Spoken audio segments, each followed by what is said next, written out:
તો હેલો મિત્રો, સ્વાગત છે તમારું આપણી યુટ્યુબ ચેનલ ગુજરાત એક્ઝામ ગુરુમાં।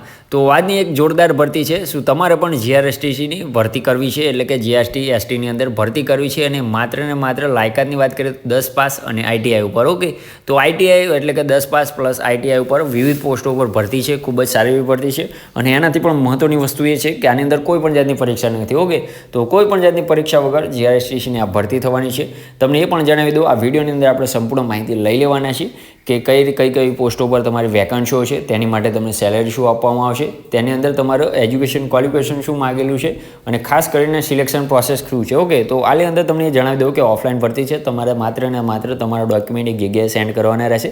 તો સંપૂર્ણ માહિતી તમને આ વિડીયોની અંદર સેન્ડ કરી દેવાનું છું કે તમારે કયા ડોક્યુમેન્ટ અટેચ કરી અને કઈ જગ્યા ઉપર તમારે મોકલાવાના છે। સંપૂર્ણ માહિતી તમને આ વિડીયોની અંદર મળી જવાની છે।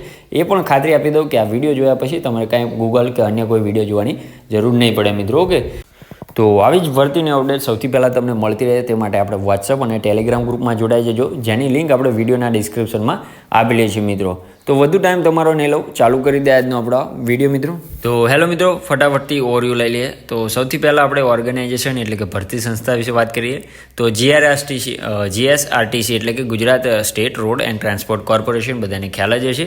ઓકે, પોસ્ટની વાત કરીએ તો મલ્ટિપલ વેકન્સીઓ છે, કેટલી પોસ્ટ છે તો તમને ડિટેલમાં જણાવી દેવાનું છું અને વેકન્સીની વાત કરીએ પણ તમને ડિટેલમાં જણાવી દેવાનું છે કે કઈ રીતે રહેશે। ઓકે, તો મહત્ત્વની વસ્તુ આપણે મોડ ઓફ એપ્લાયની રહેશે, એટલે કે તમારે ઓફલાઈન ફોર્મ ભરવાનું છે, ઓનલાઈન ફોર્મ નથી। આની અંદર કોઈ જાતનું ઓફલાઈન તમારે ફોર્મ ભરવાનું છે, કઈ રીતે ભરવાનું છે અને ક્યાં તમારા ડોક્યુમેન્ટ મોકલાવાના છે, સંપૂર્ણ માહિતી તમને આ વિડીયોની અંદર મળી જવાની છે મિત્રો। ઓકે, એટલે એનું ટેન્શન કોઈ પણ લેતા નહીં। જોબ લોકેશનની વાત કરીએ તો ગુજરાતની અંદર જ રહેવાનું છે। સેલરીની વાત કરીએ તો એઝ પર પોસ્ટ રહેવાની છે, એ પણ નીચે તમને ડિટેલમાં જણાવી દેવાનું છે।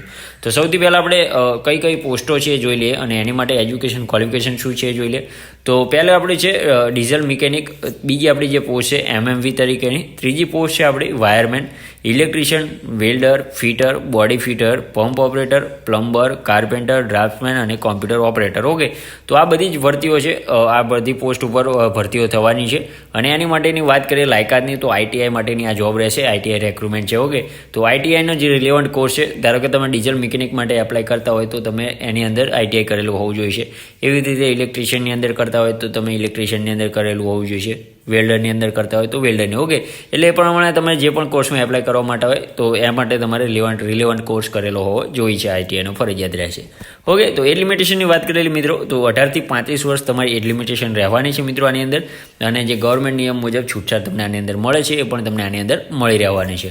વેકન્સી ડિટેલની વાત કરીએ, બધી પોસ્ટ માટે કોઈ પણ પોસ્ટ માટે હજુ એમને આપેલી નથી, કારણ કે આ બધી ભરતી કેવી હોય છે, જેટલી તમે જેમ વહેલા ફોર્મ ભરશો તો જે રીતે તમારા ફોર્મ ભરાય છે તે રીતે તમને ત્યાં મોકલી દેવામાં આવશે, એટલે કોઈ પણ જાતની અમને ડિટેલ આપેલી નથી।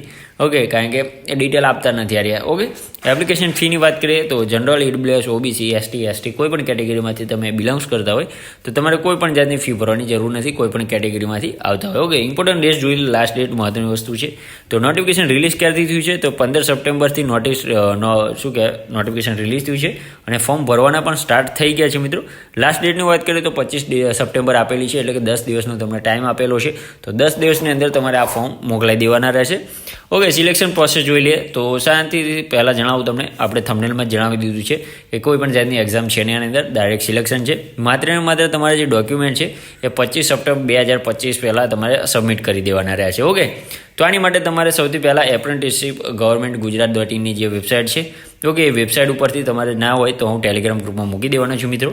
ઓકે, તો ત્યાં જઈ તમારે પહેલાં રજિસ્ટ્રેશન કરવાનું ફરજિયાત રહેવાનું છે। ઓકે, તો ત્યાં જઈ તમે રજિસ્ટ્રેશન કરશો એટલે તમને એક રજિસ્ટ્રેશન નંબર આપવાના આવશે, તો એ રજિસ્ટ્રેશન નંબર તમારું જે સીવી છે અથવા તો ડોક્યુમેન્ટ શું કહેવાય રિઝ્યુમ તમે કહો છો તો એની ઉપર પેનથી લખી દેવાનું રહેશે। ઓકે, એડ્રેસની વાત કરીએ તો ક્યાં મોકલવાનું છે તો એસટી વિભાગીય કચેરી, ગીતા મંદિર, વહીવટી શાખા, અમદાવાદ। તો અમદાવાદની આ ભરતી રહેવાની છે આપણી જીઆરએસટીસીની। તો એની અંદર તમારા ડોક્યુમેન્ટ કયા જોડવાના રહેશે તો પહેલું છે રિઝ્યુમ અથવા તો સીવી, તમે જે પણ કહેતા હોય તો આ રિઝ્યુમ અથવા સીવીમાં તમારે જે પેનથી તમારો એક એપ્રેન્ટિસનો નંબર આપવામાં આવશે, રજિસ્ટ્રેશન નંબર, તો એ લખી દેવાનો રહેવાનો છે। ત્યારબાદ છે પાસપોર્ટ સાઇઝના ફોટોસ 2 મૂકી દેવાના રહેશે। માર્કશીટ એટલે કે તમારે 10મા પછી કર્યું હોય અથવા તો 12મા પછી આઈટીઆઈ કર્યું હોય તો એની માર્કશીટની ઝેરોક્સ અને આઈટીઆઈની જે માર્કશીટ છે એની ઝેરોક્સ મૂકવાની રહેશે। સ્કૂલ લિવિંગ સર્ટિફિકેટ મૂકવાનું રહેવાનું છે। ત્યારબાદ આધાર કાર્ડ અને બર્થ સર્ટિફિકેટ એટલે કે જન્મનો દાખલો બધી જ ઝેરોક્સ મૂકવાની રહેવાની છે મિત્રો, કે બેમાંથી કોઈ પણ એક વસ્તુ મૂકી શકો છો તમે આઈડેન્ટિફિકેશન માટે। અને કાસ્ટ સર્ટિફિકેટ એટલે કે જો જાતિનો દાખલો તમારે લાગુ પડતો હોય તો ઓકે. તો ખૂબ જ સારી એવી ભરતી છે, વહેલી તકે ફોર્મ ભરી દેજો. ભરતી મિસ કરાવી નથી, ખાસ કરીને અમદાવાદવાળા માટે. ઓકે, તો તમારા મિત્રને પણ વિડીયો શેર કરી દેજો જે અમદાવાદમાં રહેતો હોય અને નોકરીની સખ્ત જરૂરત હોય. ઓકે મિત્રો, તો આવી જ ભરતીની અપડેટ તમને સૌથી પહેલાં મળતી રહે તે માટે આપણી વોટ્સઅપ અને ટેલિગ્રામ ગ્રુપમાં જોડાઈ જજો, જેની લિંક આપણે વિડીયોના ડિસ્ક્રિપ્શનમાં આપેલી છે મિત્રો. તો મળીએ નવા વિડીયોમાં નવી ભરતી સાથે. જય હિન્દ, જય માતાજી મિત્રો.